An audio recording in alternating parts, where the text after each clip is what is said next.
ستاسو په دین باندې زمونږ اشکالات او په هغې باندې زمونږ څه اعتراضات دي، که مونږ له د هغې شکوکو چا دفع وکړو، هغه شکوک او شبهات مونږ له دفع کړو، نو مونږ به ایمان راوړو. کني تاسو خو دا مسلمانان په خپله جهنمیان یې. محمد مونږ ته ښه پته ده چې ته حق پیغمبر یې، خو لیکن ځکه یې نه منو چې بیا به د مکې جنکۍ چې دی په آخرت کې په مونږ پسې چغې وایي چې ابولهب د اور نه ویرېد. عبدالله ابن ابی ابن سلول او خطیب صاحب بوي ابن برغنډې، هغه په زړه باندې انکار کو، په ژبه باندې منل چې دا دین حق دی، چې جماعت ته جوړیږي نو داسې سړی ورله بوځه چې سباره ته په لار کې خڼ واقع نشي. ګوره صحابه ونه وایي چې دا مسجد زرار دی، وی مړی افتتاح خو پیغمبر کړی دا، نو دا څنګه مسجد زرار دی؟ او که وسوه چې دا مسجد زرار دی، نو دا افتتاح خو فلان کې غټ شیخ الحدیث او شیخ القرآن کړی دا. مونږ وایو غټ شیخ الحدیث شیخ القرآن کړی دا، مسجد زرار افتتاح چې دا غم پیغمبر کړی وه، لیکن که په دغه شیخ الحدیث او شیخ القرآن باندې وحی کېدی نو څنګه چې هغه منهدم کړی وران کړی، نو اوس په ستا دا وران کړی. نو د مسجد زرار افتتاح چا کړی؟ پیغمبر. بنیادونه هغه ایښي.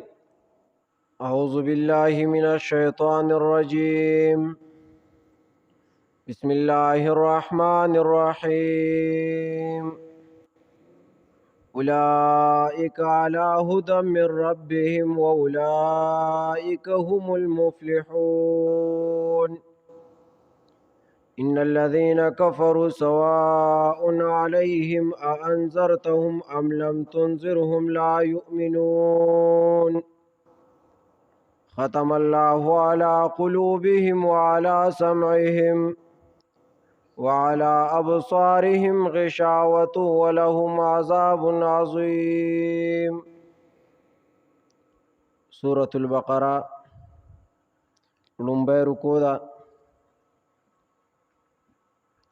مخکې متقی ذکر شو او د متقی تعریف یو کو چې متقی چاته ویل کیږي، چې دا نښې په یو کس کې موجوده شوې، لکه دا 5 نښې چې مخکې ذکر کړې. که دغه نښې چا کې وي نو دغه سړی متقی دی، چې ایمان به په غیب ولري، پابندي به د مانځه کوي، سمال چې ول الله ورکړی بعضې د هغې نه به د الله په لار کې خرچه کوي، ایمان به په هغه څه لري چې څه پیغمبر ته نازل کړي او څه د هغه نه مخکې دي، او په ورځ د آخرت به هم یقین ساتي او ایمان به لري. اوس د هغې باندې نتیجه مرتب کوي. مونږ ته وی چې هدایت ته د پاره د متقیانو دا کتاب، وس چې دا هدایت شنو د متقی د پاره، نو متقی څوک ته؟ نو هغه مونږ ته دا 5 نښې وښوي چې دا سړی به متقي. اوس وی واوره، که چا کې دا 5 نښې موجود شوې، نو اوس د دنیاوي پیدا څه ده او اخروي پیدا څه ده؟ نو حکم دنیاوي د هغوی واوره. اولئک علی هدی من ربهم، دغه صفتونو والا کلک تی په هدایت باندې د طرفه د رب د دوی نه. دغه صفتونه چې چا کې موجود شوي دي دا کلک تی په هدایت باندې، دنیا کې دا پیدا ده. وس حکم اخروی واوره، آخرت کې څه پیدا ده؟ واولئک هم المفلحون، او دغه صفتونو والا کسان خاص دوی بچ کیدونکي د عذاب نه، دا خلق به د عذاب نه بچ. متقی یاد کو، د متقی نښې وښوې. اوس په متقی باندې حکم واورو چې متقی د پاره په دنیا کې څه پیدا ده او په آخرت کې څه پیدا ده. ورپسې منافقان ذکر کوي، فریق ثانی او سره د صفات ثلاثونه، چې داغه بدري صفات ذکر کی، صفات قبیحه او داغه کار کردار به ذکر کی. متقی باندې پوه شوې چې دې بکلا کی په هدایت باندې په دنیا کې او آخرت کې باندې بچ کیدونکې د عذاب نه. ورپسې وي ان الذين كفروا سواء عليهم انذرتهم ام لم تنذرهم لا يؤمنون. منافقان پکې مګورې چیکا دا وګوره ان الذين يقيننا کسان کفروا چې کفر کړي دي سواء برابر دا علیهم پدوی باندې انذرتهم يرول استادوی لرا ام لم تنذرهم او نه يرول استادوی لرا لا يؤمنون ایمان نه راوړي. د آیات کې به دوه ټکو معنی ته سوچ کوي. لفظي معنی اکثر ټول علما خطا کوي، که معنی پکې کوي او د دې کټ کې ما دغه چې د اصل په قرآن کې نشته. ان الذين يقيننا کسان کفرو چې کفر کړي دي نو کفر څنګه کړي دي. په دې صورت کې سلور ډلې د کافرو ذکر دي. په دې سوره بقره کې یو قسم هغه کفر انکاری دی چې دې صورت کې ذکر دی. کفر انکاری دی ته وایي چې یو سړی په زړه او په ژبه دواړو باندې انکار کوي چې زه دا دین نه منم، چې د زړه نه وایي چې بس نه منم او په ژبه وایي چې نه منم. لکه زمونږ د دې علاقې هندوان دوی ښکاره وایي نه منو.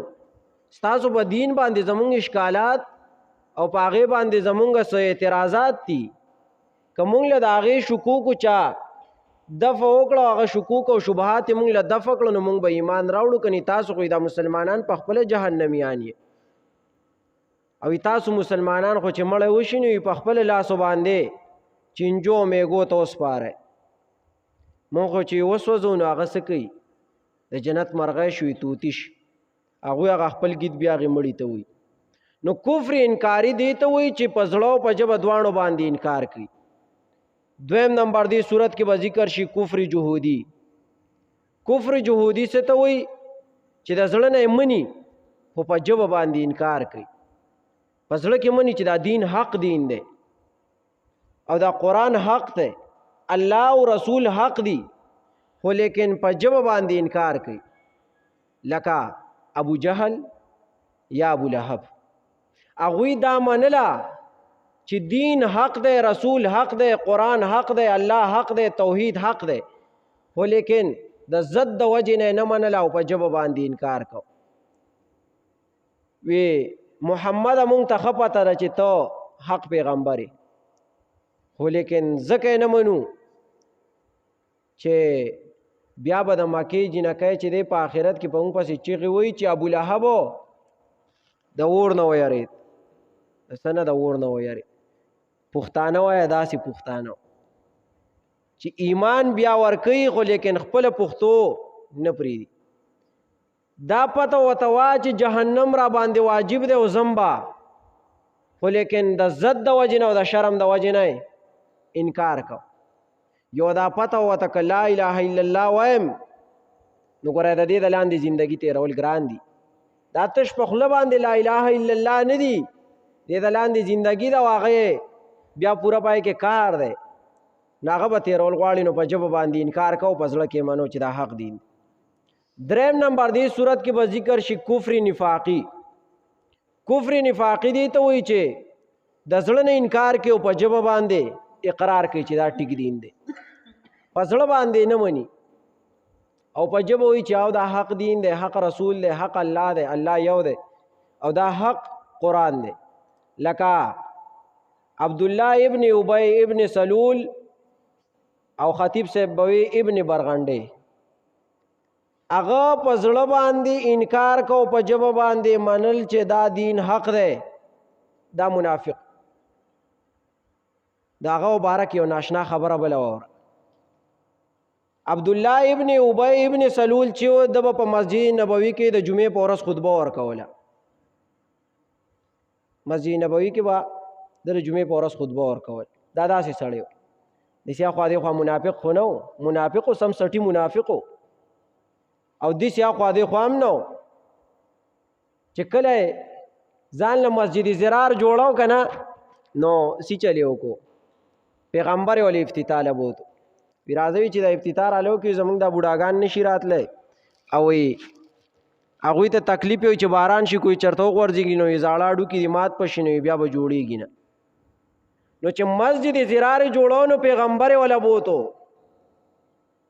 وسګورا چې جمعات ته جوړیږي نو داسې سړی ور لبوزه چې سباره ته پلار کې خړ واقعا نشي داسې سړی ول افتتاح لبوزه چې سبا ګوره صحابهونه وایي چې دا مسجد زرار دی وی مړ افتتاح کوئی پیغمبر کړی دا نو دا څنګه مسجد زرار دی او که وسو چې دا مسجد زرار دی نو دا افتتاح کوئی فلان کی غټ شی ول حدیث او شی ول قران کړی دا مونږ وایو شی غټ شی ول حدیث شی ول قران کړی دا مسجد زرار افتتاح چې دا غم پیغمبر کړی وا لیکن کا په دغه شی ول حدیث او شی ول قران باندې وحی کېده نو څنګه چې هغه منهدم کړی وران کړی نو اوس په استاد مران کړی دا مسجد زرار افتتاح چا کړو پیغمبر بنیادونه غیخو نو دا عبد الله ابن ابی ابن سلول داسې سړیو چې د پزړه کې انکار کو په جبه وی چې زو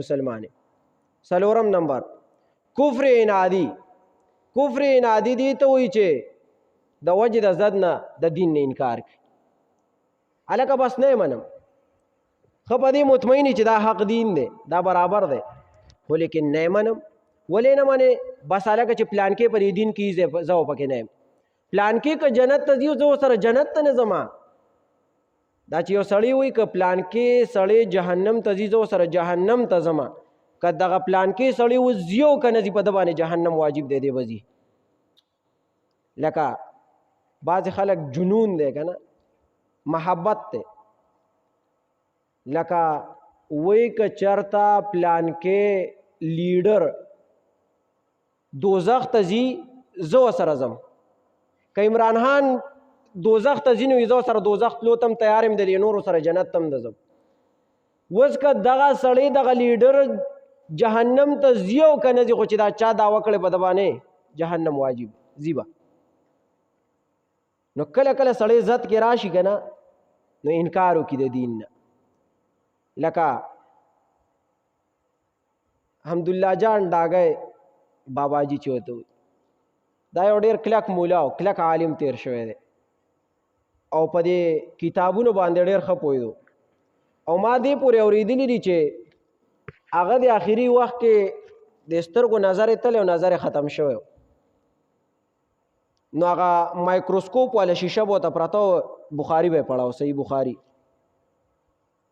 نو دا به د په یادو باندې سره د حاشیو نه وي خو چې کله ناکله به د بخاري په دې حاشیو کې ونښت عبارت کې بیا نه نښتو خو چې کله په دې حاشیو کې ونښت نو هغه مایکروسکوپ والا شیشه به یې راواخیسته نو سیکولی به یې پکې چې دا پلان کې ځای څنګه لیکلی داسې سړی و په داسې وخت کې هغه بخاري پړاوه منطق هغه ته داسې یاد لکه سوره فاتحه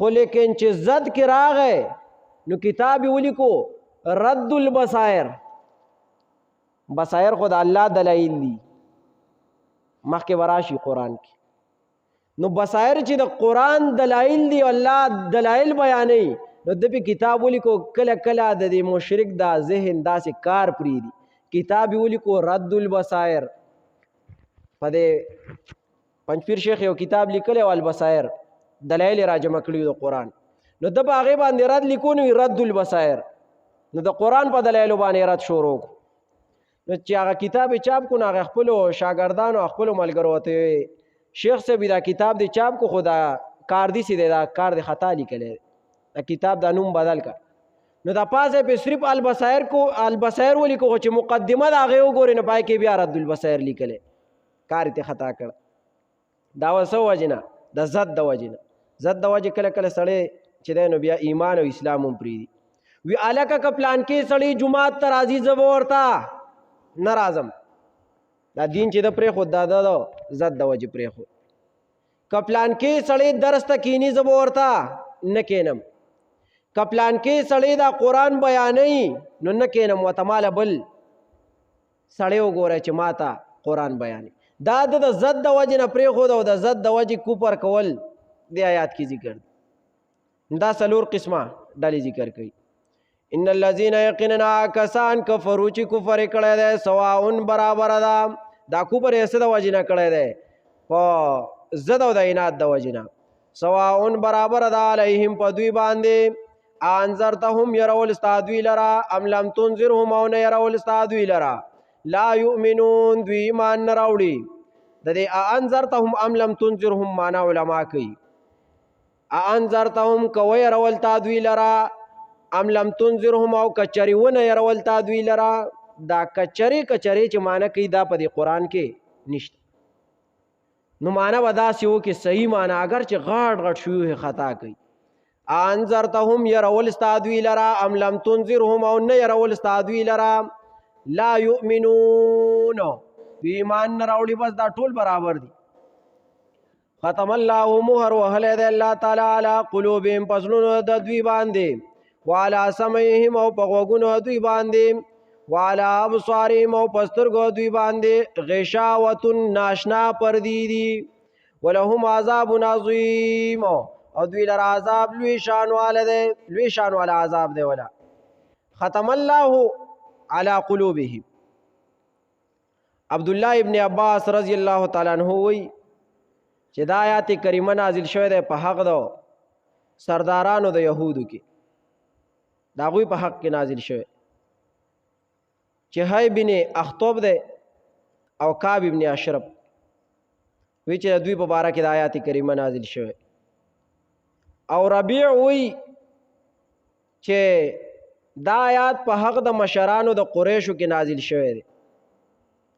حاصل لا ده د آیات چې خاتمه د دې کسانو په کوپر سره مقرر دا کم چې موږ ذکر کړل دا مخکې.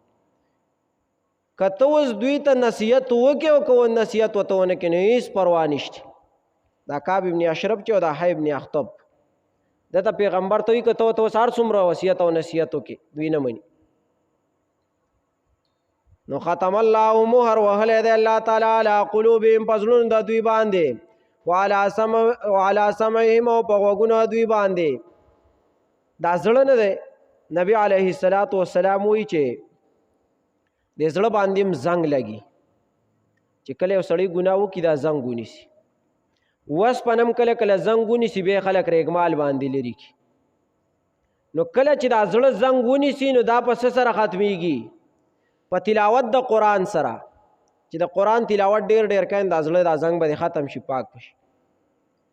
او دویم چې ذکر د الله کې الله ډیر یادای نو دغه زنګ به ختم شي.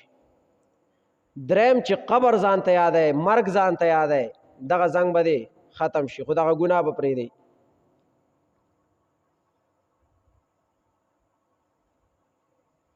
یو بل روایت کې راځي چې دا زړه کله ګناه وشي نو دا داغ ونیسي تور. چې کله دا داغ ونیسي نو دا داغ بیا لرکیږي په قرآن سره د الله په ذکر سره. او کنا چرته دا داغ لر نشو ورپسې بیا ګناه کیږي نو دا زړه دې پوری شي چې دا زړه پوره ونیسي دا بالکل تور کی. نو دغه ګناه نه توبه استفکار دي چې توبه تی وباسل شي. او که توبه تی ونه باسل شو نو دا زړه داغ کیږي نو حد تر دې پورې چې زړه ختم شي.